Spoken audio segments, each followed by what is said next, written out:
अच्छा तो heart murmurs असल में it's not tough, but the thing is there are so many valves and there are so many murmurs which sometimes we just get confused. So I have come up with a trick. Not that I have come up with a trick. It's I think there, but maybe most of the people you don't know about it. But I've learned it, and I decided why not just share it here so that some of the other people they may benefit from it. अच्छा तो trick ये है कि firstly we know that the left-sided valves they are more important than the right-sided valves. Meaning the left-sided by that I mean the mitral valve and the aortic valve. तो अगर हम इनके lesions याद रखें तो right-sided भी almost same है. In right-sided valves their lesion and their murmurs they are almost the same.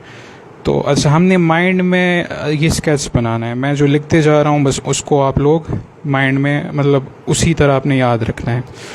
अच्छा we are gonna start with mitral valve. तो माइट्रल वाल्व यानी एमएस माइट्रल स्टेनोसिस, फिर माइट्रल रिगर्ड्स, फिर आयोटिक स्टेनोसिस एंड फिर aortic regards. ये sequence आप लोगों ने बस माइंड में रख लेना है. मतलब you have to just memorize this sequence. अच्छा फिर सेकेंड मोस्ट इम्पॉर्टेंट थिंग इसके जो एक्सट्रीम्स वाले हैं यानी जो एम एस और एम ए आर जो है ना जो एक्सट्रीम्स वाले हैं वो ये दोनों ये और ये डायस्टोलिक होंगे हमारे साथ. हमारे पास ये है डायस्टोलिक. अच्छा तो ये डायस्टोलिक हो गया और ये डायस्टोलिक हो गया. ये ए आर भी डायस्टोलिक हो गया. अच्छा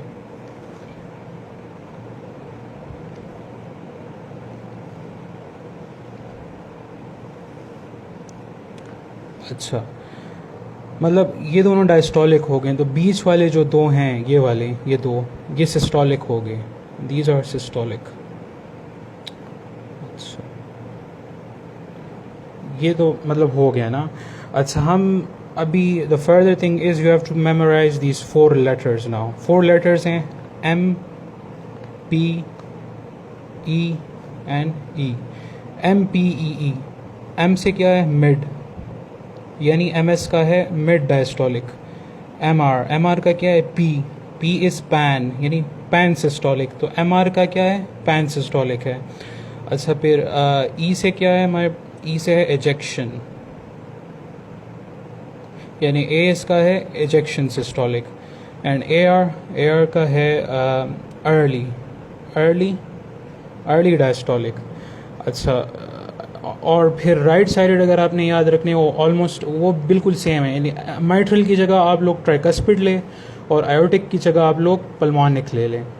और बस डिफ्रेंशिएशन इनकी आप लोगों ने एरियाज से करने और एरियाज़ आप लोग अलग से फिर याद रख लें कि कौन सा वाल्व हमने किस एरिया पे सुनना है. वो ईजी है. There is a diagram. I will also give the link for it. And अच्छा एडिशनली अगर आप लोगों ने वैसे just this is something extra but खैर अगर आप लोगों ने याद रखना है तो बस याद रख लें कि एस से आप लोग एस डी भी मतलब याद रख सकते हैं. एस और एस डी का जो है वो ऑलमोस्ट वो भी सेम होता है. एस यानी aortic stenosis and S D